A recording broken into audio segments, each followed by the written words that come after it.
The next type of brick that we want to make is going to be for the foundation. This will be very similar to the chimney brick, but will be a little bit different in that we're going to incorporate some new techniques. We'll use a little bit of blurring and we'll use a clip mask. So let's get started. The first thing we want to do is select the rectangle tool. And we want to draw a rectangle by clicking and dragging and releasing the mouse. And then we want to use this little circular handle here to round the corners a little bit.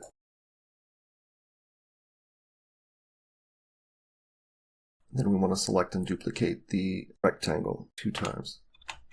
And if we look in the layers, we can see that we've got 3 rectangles. I'm going to pull these off of one another.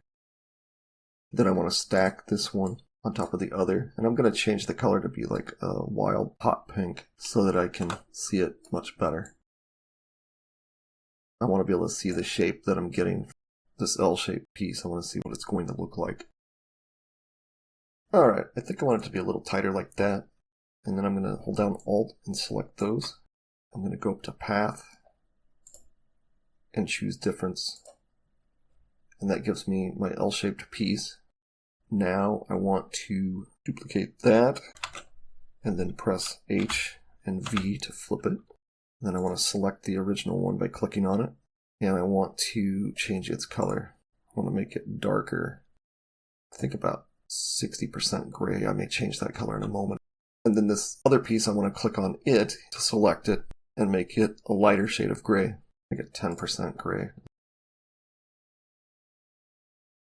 This time we're going to blur these pieces. So I've got the darker one selected, and what I want to do is come over here to the fill and stroke dialog, and I want to scroll down to the very bottom where we have the blur setting here. And this is very powerful. You want to use it just in small amounts, because if you spread it real wide, it, as you can see, blurs it a lot.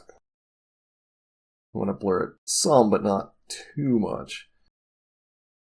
Looks like about 20%, so I'm going to just select that number there and make it 20.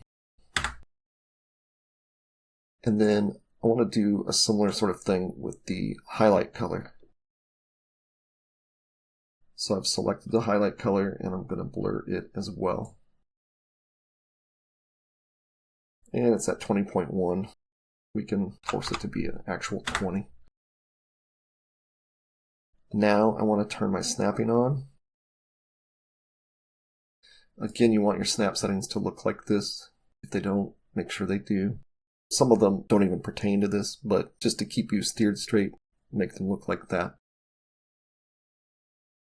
I want to select this rectangle and pull it up under those pieces, and I want to press End on the keyboard to sink it all the way to the bottom.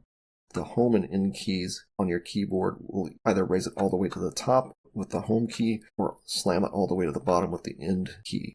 I'm going to use the End key and shove that all the way to the bottom. Alright, I'm going to select that highlight because that's a little harsh. I want to blur it a little bit more. I brought it up to around 25. So again, I'll just make that a flat 25.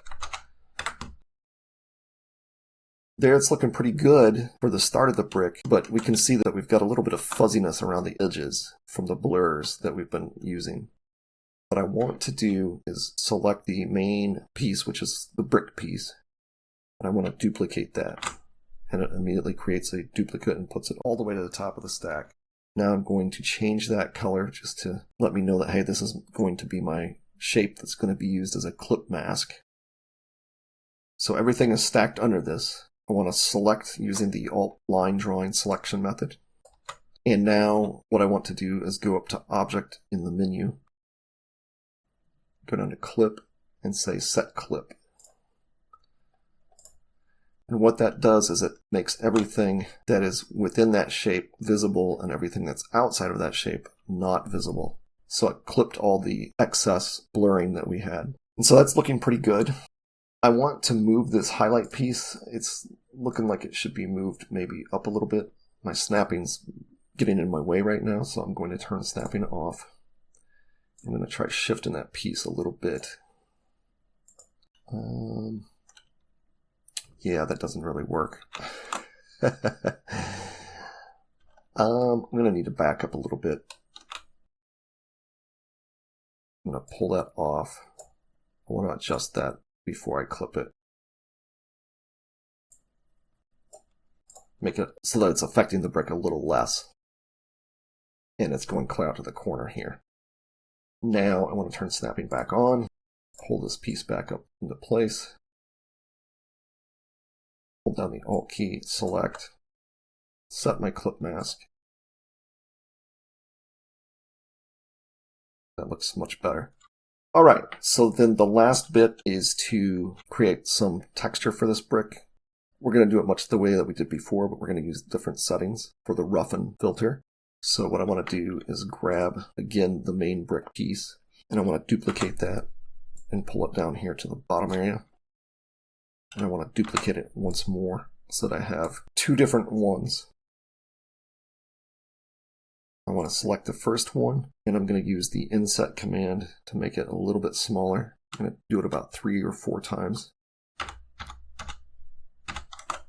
did it 4 there. Let's see what that looks like when I line it up. That's probably pretty good. Maybe once more.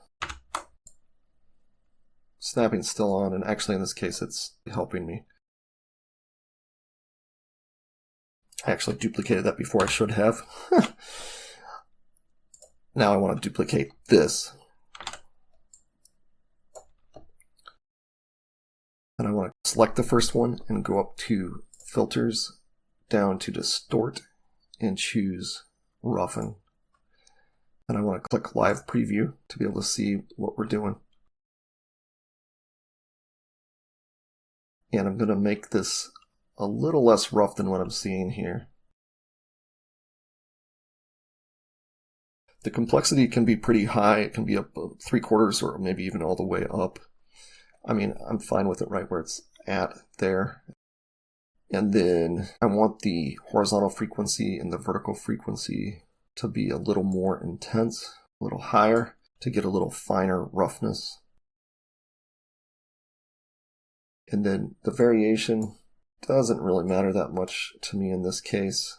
They're similar enough that I don't really exactly care where that's at. Right around here seems to be fine. And then the intensity, I definitely want that intensity to be all the way up so that it's going as much through the middle of the brick as possible. Then I'm going to click Apply and Close. I know that I'm going to want this to be darker than it is, so I'm going to use my value slider over here in the fill and stroke dialog to change that a little bit, make it a little darker. We'll mess with that more probably here in a little bit.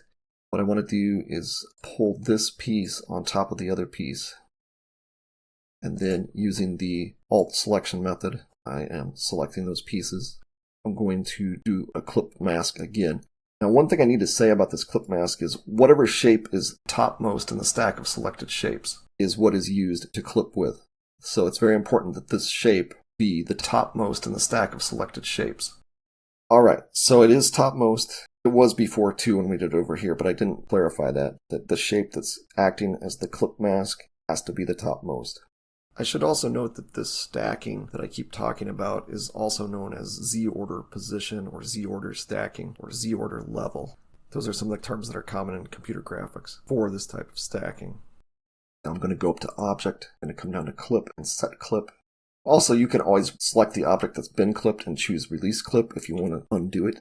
Just want to let you know that. But we're doing Set Clip. The reason I did that is to make sure that the filter is being rounded. If you just do it to the rounded rectangle without using a clip mask, it leaves it just square on the corners, not rounded. All right, so I'm going to select this clipped piece and pull it up into place. And that looks pretty good right about there. Snapping was on to make it snap nicely into place.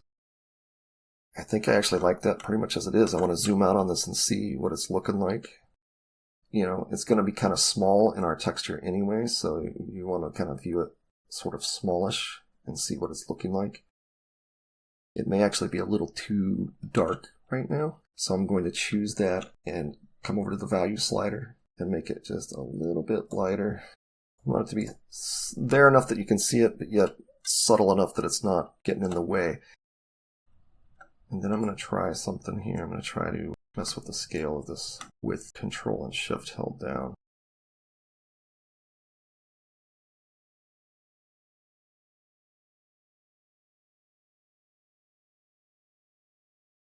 Yeah, I think that's looking pretty decent. I may actually go just a little lighter yet here.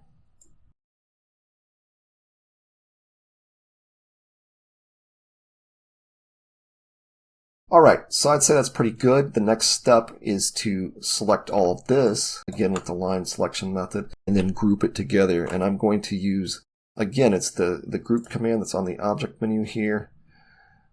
I'm going to do it with the hotkey though, which is Control G. And now this object is grouped and I can drag it around. That is how you make a foundation brick. I'll see you in the next video to show you how to create the third type of brick, which we're going to turn into a shingle. The reason I keep calling it a brick is it's a very similar process.